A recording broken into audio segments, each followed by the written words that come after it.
$20,000 and 3,000 man-hours into refurbishing and restoring it, and got it back on the track in June of 1999. We just had our big 10-year celebration last year. You gonna get off here? Come on this way if you would. All you have to do is get up, and I'll let you off. Oh, there's certain stops then. Yeah, we just gotta get off the first one to the bus station. We can't request a certain stop, we gotta do it at their stops. Yeah. We just gotta figure out which one's closest to the bus station. Do you know which one it is? We know we go near McDonald's, somewhere near McDonald's.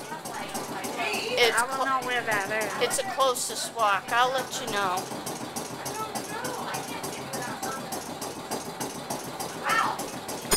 We gotta see McDonald's over there though. Yeah, but you have to do it before the stop. Or you have to stop.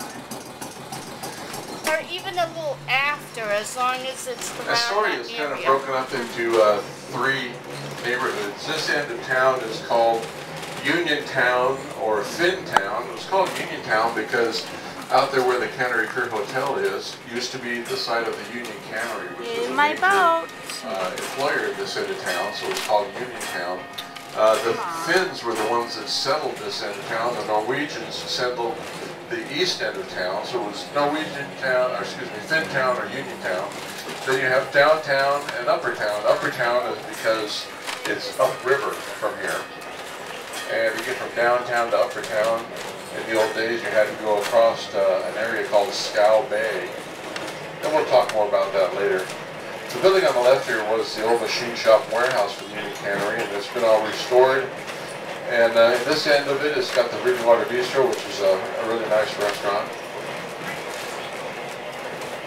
The yellow two-story building on the right is an old Finnish boarding house. The men used to come out here to get work and get themselves established. They lived in boarding houses all up and down the waterfront.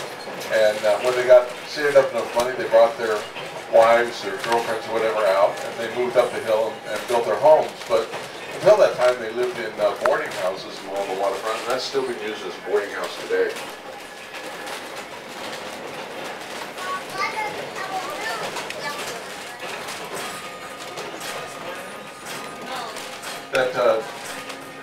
Where it says Cafe Uniontown, just to the right of it is a triangular building. That's a Triangle Tavern. That's the oldest tavern in town. And Triangle Tavern actually still has a trap door in the floor where they used to Shanghai people here in Astoria. We'll talk more about that later. On the left is Astoria's only sandy beach. Long Beach and Seaside have nothing on us. If you look out in the river there, you see that green buoy? That's the north side of the ship channel. And then ahead of us on the end of the dock there is a red triangle. And that marks the south side of the ship channel, about 1,000 feet wide, 43, 44 feet deep. And you can see that the ships are tucked right up against this side of the river as they go through. The actual border between Washington and Oregon is, if you look way across the river and you see that other arch span on the far side, that's where the border is, because originally the natural deep water channel is on that side of the river. And so that's where the borderline of the two states was. So down here, most of the river is in Oregon. This is Astoria warehousing. If you look in here, you'll see pallets full of green cans. Not too many in that building, maybe the next building. This is all Alaskan canned salmon. They can it, catch it and can it up in Alaska, bring it down here unlabeled. Oh, look at that. And in the next machine, yeah, there you can see a bunch of pallets of salmon. And in the building we're coming up to, they have a big labeling operation. They have over 100 different labels they put on that cans of salmon. If you look to the left on that concrete block in the water, up on top you see the seagull sitting on her nest. This is about the 5th year that that pair of seagulls has nested up there. Seagulls mate for life as opposed to Homo sapiens. Last year they had 2 chicks. The year before that they had 3. Have you ever seen a picture of a kiwi bird? The little seagull chicks Kiwi look like bird? little gray fuzzy kiwis. They're really cute.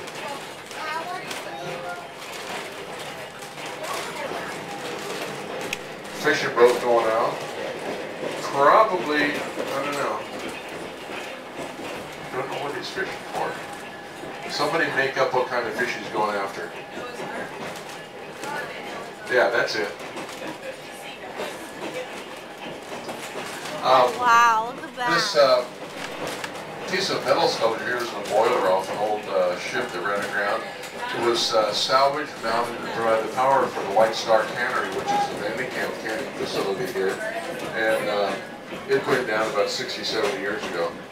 These rocks here are very interesting. Those are ballast rocks out of old sailing ships. When they didn't have cargo, they had to have weight in the hull for stability.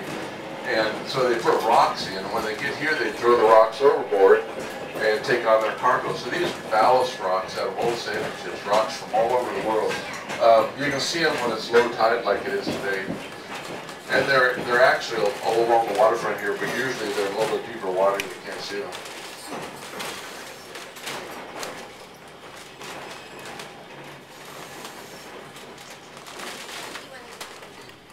This one nearby McDonald's. Well, we're stopped here at 3rd Street. Well, as we start going to right there's here. some trees. You look to the right in front, up on the hilltop, A little more down. to might about be 1 o'clock too far. relative to the trolley. That's the Astoria The very Column next one, on okay? top of the hill up there. And you get a great view of the whole lower Columbia area, Youngs Bay and everything. Coxcomb Hill is the highest point within the city limits, 600 feet. The Astoria Column is another 125 feet up on top of that. There's a spiral staircase inside, 164 steps, you go all the way to the top. And if you want to get there, just drive up 16th Street, follow the signs that'll take you up there. And they have a little gift shop up there, it's free. And a little gift shop, and you can buy these little balsa wood gliders for 75 cents and take them up to the top and fly them off the top of the tower. And when you buy them, they're already put together and they're sneaky. What they do is they offset the wing a little bit so it just goes in circles. So straighten the wing before you let it go and see how far you can make that sucker fly. And then folks usually pick them up, and so there's not a whole mess of gliders around, but it's a lot of fun. These guys, I think they're sturgeon fishing out here. Sturgeon have to be between like 48 and 62 inches long to keep. So they're pretty big fish. Remember how we talked about the ship channel being tucked up on this side of the river? Well, right on the end of the 6th Street Pier here is a viewing platform. And that's actually a city park, the smallest city park in Astoria. And it's a great place to watch the ships go up and down the river. About the closest place to shore they come. And we get about 2,000 ships a year that go up and down through Astoria. Okay. Anybody know about the Goonies? Yeah. Okay. Look to your right. See where McDonald's is. Yeah. Yes. See, just beyond McDonald's, there's a couple buildings. There's that gray building. Yeah. What was the first thing in the Goonies movie? What were they doing? Jailhouse. Breaking out of jail. That's the jail they broke out of right there. And it's the old county jail. Just tomorrow morning, it opens up as the Oregon Film Museum. And of course, the first big display is the Goonies and the movie. So it's kind of cool. If you watch the movie and you know it comes out of there, it's on 6th or 7th and Duane Street. 6th and Duane, 7th and Duane, 7th and Duane. And they come out, they go 1 block to the east, west, 1